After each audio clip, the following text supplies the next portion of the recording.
This is Tom Anderson, a New Jerseyan stuck in Allen, Texas, introducing Vince Shuta's vlog. If you don't watch this next vlog, Darth Vader will come down from the planet Vulcan and melt your brain.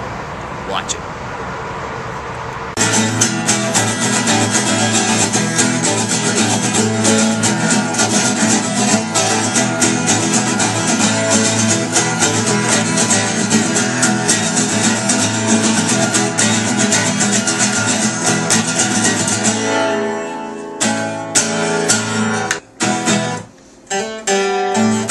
Thanks, Tom.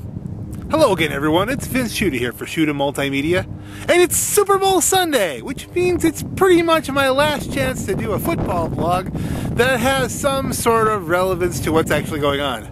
This year, the storyline appears to be, can the Patriots get revenge on the Giants for ruining their perfect season? Will Eli end up with more Super Bowl rings than his brother?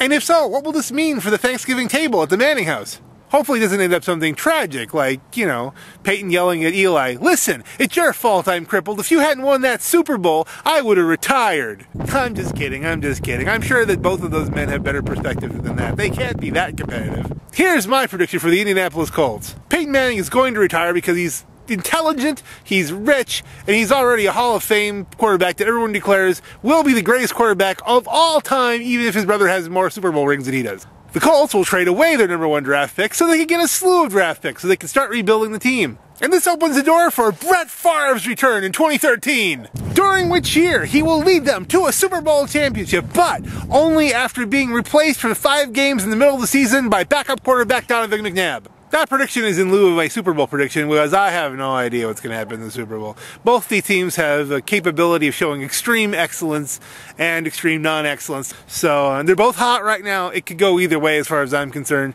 I'm just going to sit back, you know, have a burger and enjoy the game. But believe it or not, that's not what brought me out here today. No, guess what brought me out here today to talk about football? That's right! Commissioner Goodall opened his mouth again, and it was a doozy. Today it was announced that Commissioner Goodall said that the players have to play harder at the Pro Bowl.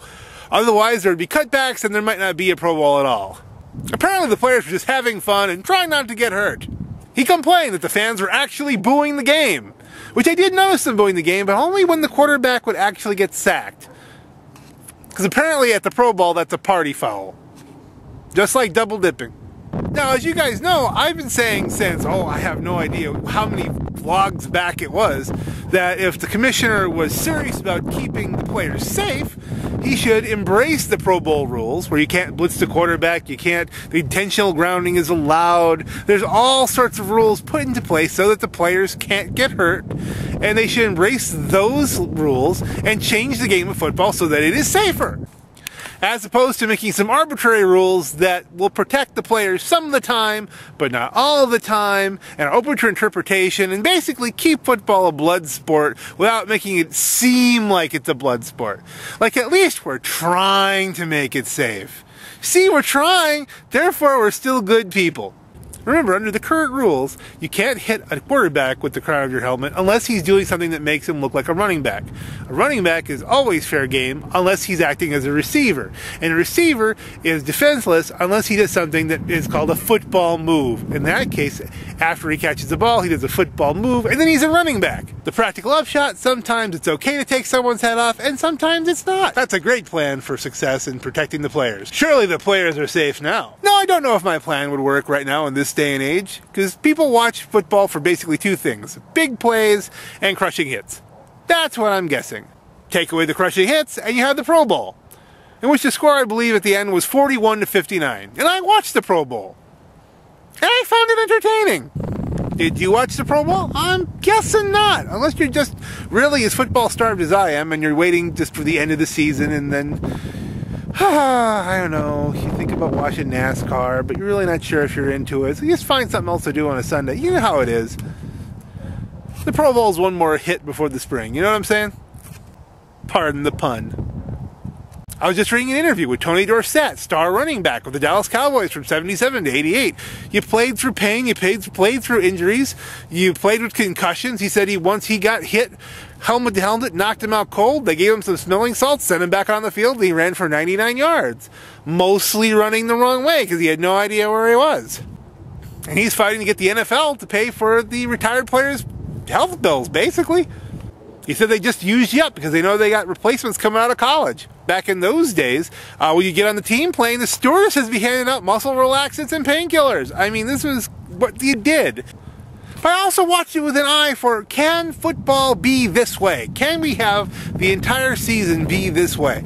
I'm not sure. I'm not sure if people would still watch as much as they're watching now. And if they wouldn't, what does that say about us as a people? On the flip side, do we really want to expunge our society of any masculinity whatsoever?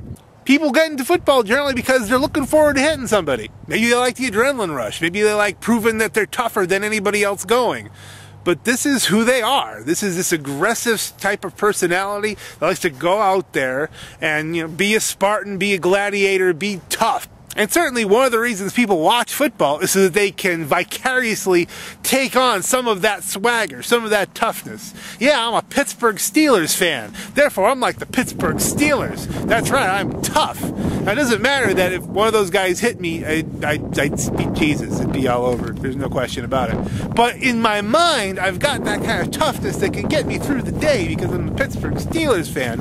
That's how people, I think that's one of the reasons they like the NFL, because they take a little bit of that and it gets them through their day.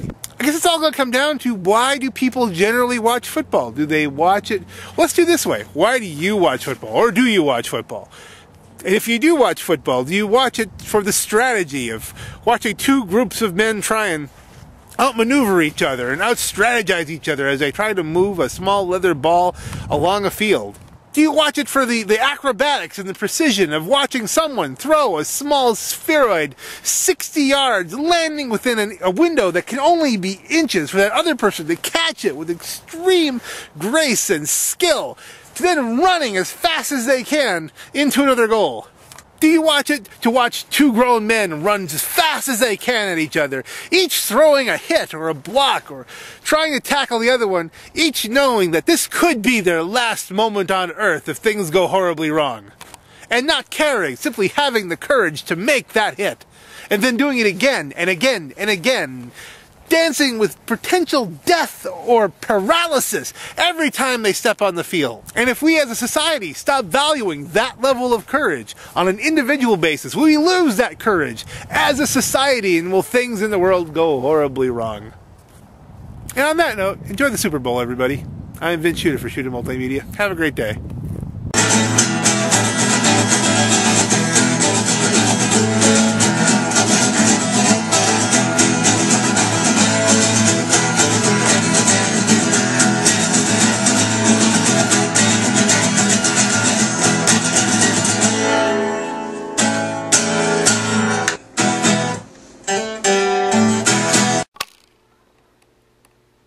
Will Eli end up with more Will Eli end up with more I can't say Super Bowl. What the heck? Here's my prediction as far as the Baltimore Colts. That's funny. They're showing my age there.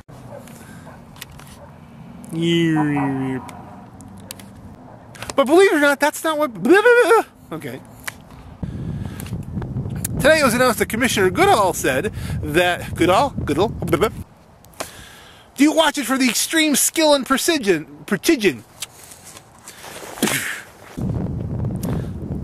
And on that note, enjoy the Super Bowl, everybody. I'm Vince Shuta for Shuta Multimedia. Have a great day.